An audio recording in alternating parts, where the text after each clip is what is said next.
Le financement participatif ou crowdfunding, le principe est très simple, c'est de permettre à des particuliers de soutenir financièrement des projets individuels ou collectifs, d'associations ou d'entreprises. Donc il y a vraiment le choix individuel de la destination de son argent et le suivi de l'utilisation de son argent. Tout type de projets sont susceptibles d'être financés par du crowdfunding. Après, il y a certaines formes de financement entre le don, le prêt ou l'investissement capital qui sont plus ou moins adaptés à tel type de projet ou tel type de projet. Si on se centre sur la création et le développement d'entreprises, en général, les formes de financement qui sont les plus adaptées, c'est le prêt et l'investissement en capital. Un business angel est une personne physique qui investit dans le capital d'une société.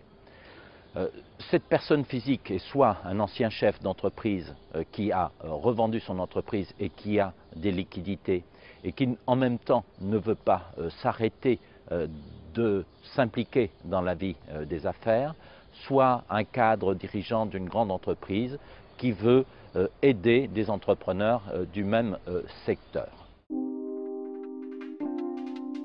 Le pacte d'actionnaires va être le document juridique qui lie l'entrepreneur et les différents actionnaires, dont les investisseurs financiers de la société.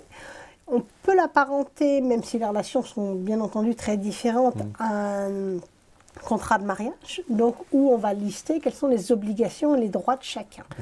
Donc c'est un document qui va suivre tout le long de la vie de la société, donc il est très important d'y consacrer un petit peu de temps avant de le signer et avant de s'embarquer.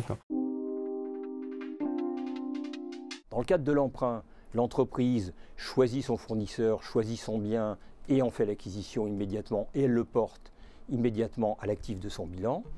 Et elle trouve les liquidités auprès de la banque en s'engageant à rembourser la banque aux échéances prévues moyennant le paiement du principal et des intérêts.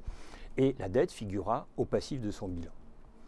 Dans le cadre du leasing, c'est tout à fait différent. L'entreprise choisit toujours son bien et son fournisseur, mais c'est la société de leasing qui achète le bien et qui en est propriétaire et qui le met en location, moyennant un contrat auprès de l'entreprise. Et l'entreprise va payer des loyers, donc sera locataire tout au long de la période.